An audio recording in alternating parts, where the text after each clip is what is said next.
Hey everyone, so I just want to give a hot take today on Halloween.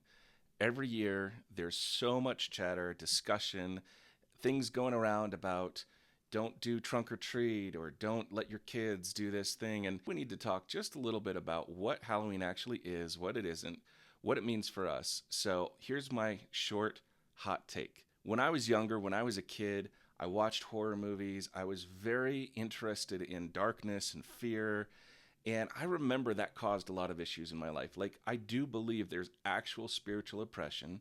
We actually have an enemy that's going after us that does not like when we represent the Lord. And so when we're going after him, but we're also coming into partnership with fear, partnership with confusion, or with even, listen, even unforgiveness and judgment, even believing lies can be things that can open the door to dark spiritual forces in our life. But here's what it doesn't do. Dressing your kid up in a Sonic the Hedgehog costume or a Pokemon and taking them door knocking to get candy from your friends and neighbors, this is not how demonic oppression happens. And I think it's really important that we make a distinctive point, because we as believers have started to fall into a lot of superstitions about spirituality and about the real demonic realm in that world.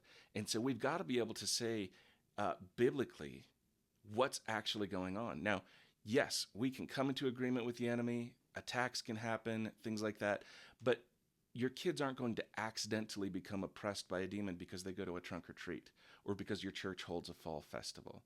Now, I know some people out there are going to disagree with me, but here's the thing.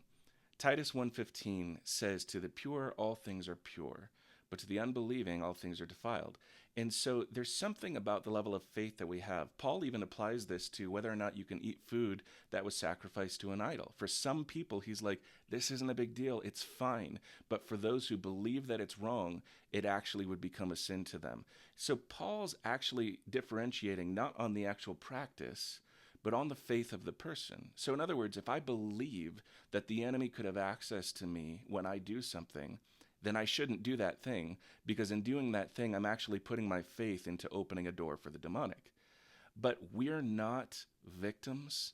We're not poor. We're not oppressed. We're not at the mercy of the dark spiritual forces. We need to understand that we walk in victory, that Jesus' death and resurrection on the cross empowered us to live as sons and daughters with authority in this world. That means when we go out, we're not worried about the dark spiritual forces. We actually get to invade them. It says the gates of hell will not overcome the church. And so, in other words, we are an offensive force that's going out into the world and making change.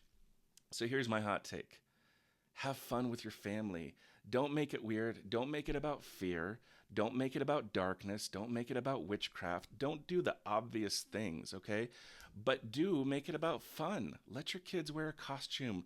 Get them candy. Go meet your neighbors. Like, we don't need to walk in fear. We actually get to use this as an opportunity to spread some light, to actually take people that are struggling with fear, that are struggling with darkness, and we get to walk in the authority and the confidence of Jesus to bring life and goodness around. So I pray that this is a wonderful season for you, that you and your family enjoy this time. And I would encourage us all, let's stop being so afraid of every little thing. Let's be wise. Let's use discernment. But let's actually go out into the world with the boldness and confidence Jesus calls us to.